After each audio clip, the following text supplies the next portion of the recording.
guys, perkenalkan nama aku Diariska Pakulala. Aku berasal dari kelas manajemen 2P. NPM aku 12 10 20 58. Hai, aku akan menjelaskan materi terakhir aku tentang implementasi kinerja dalam manajemen sumber daya manusia. Jadi, tingkatan kinerja itu ada 3. Yang pertama adalah kinerja organisasi, yang kedua ada kinerja proses, yang ketiga ada kinerja individu atau pekerjaan. Nah, kinerja organisasi itu pencapaian hasil pada tingkat ataupun analisis organisasi. Nah, kinerja pada tingkat organisasi ini terkait tujuan organisasi, rencana organisasi, dan manajemen organisasi. Selanjutnya ada garis besar kategori arti kinerja. Jadi kinerja itu merujuk pengertian sebagai seperangkat perilaku yang relevan dengan tujuan organisasi atau unit organisasi tempat orang bekerja. Kinerja juga merupakan sinonim dengan perilaku. Kinerja adalah sesuatu yang secara aktual orang kerjakan dan dapat diobservasi. Kinerja mencakup tingkatan dan perilaku yang relevan dengan tujuan organisasi. Kinerja bukan konsekuensi atau hasil tindakan, tetapi tindakan. Lalu di sini ada pendekatan pengukuran kinerja itu ada beberapa. Yang pertama, pendekatan ukuran standar kinerja dalam melakukan pengukuran.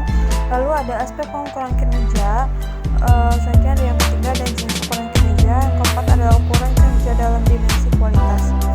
Selanjutnya masih ada pendekatan pengukuran kinerja. Ada perspektif atau aspek balance scorecard dalam pengembangan.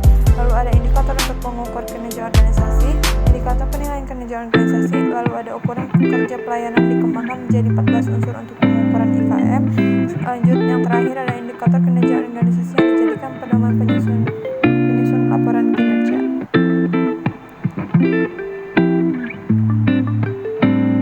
Selanjutnya ada konsep kinerja dalam organisasi. Nah, kinerja adalah hasil kerja yang dicapai oleh seseorang atau kelompok orang dalam suatu organisasi sesuai dengan wewenang dan tanggung jawab masing-masing dalam rangka mencapai tujuan organisasi yang bersangkutan secara legal, tidak melanggar hukum, dan sesuai dengan moral etika. Lalu kinerja karyawan dan kinerja organisasi mempunyai kaitan erat. Tercapainya tujuan organisasi tidak lepas dari sumber daya yang dimiliki organisasi yang dipergunakan atau dijalankan karyawan. Lalu ada unsur yang terdapat dalam kinerja. Yang pertama ada hasil fungsi pekerjaan. Lalu ada faktor-faktor yang berpengaruh terhadap prestasi kerja pegawai, adanya pencapaian tujuan organisasi periode waktu tertentu dan tidak melanggar hukum, dan sesuai dengan moral dan etika.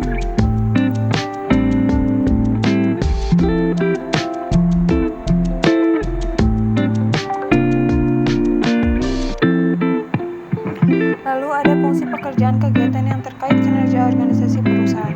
Ada 5. Yang pertama strategi organisasi, lalu pemasaran, operasional, sumber daya manusia, dan keuangan.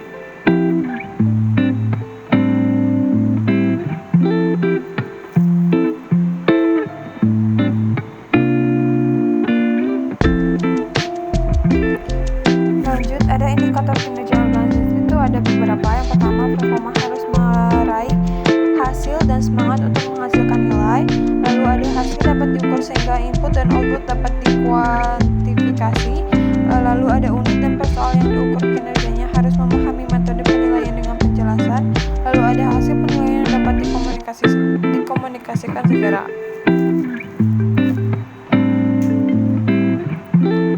Masih indikator kinerja organisasi, tersedianya mekanisme penggabungan hasil penilaian kerja dengan feedback dan learning.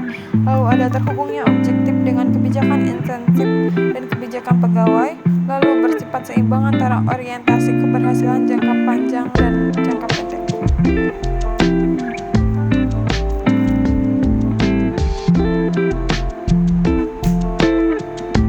Lalu ada faktor peningkatan kinerja, adanya pendorong dan penghambat. Yang pertama adanya pendorong, audit modal intelektual bertujuan memonitor dan mengukur modal intelektual perusahaan. Lalu kedua ada audit modal intelektual memerlukan tim yang terdiri atas ahli strategi organisasi, keuangan, sumber daya, analisis pengetahuan properti intelektual, dan pemasaran.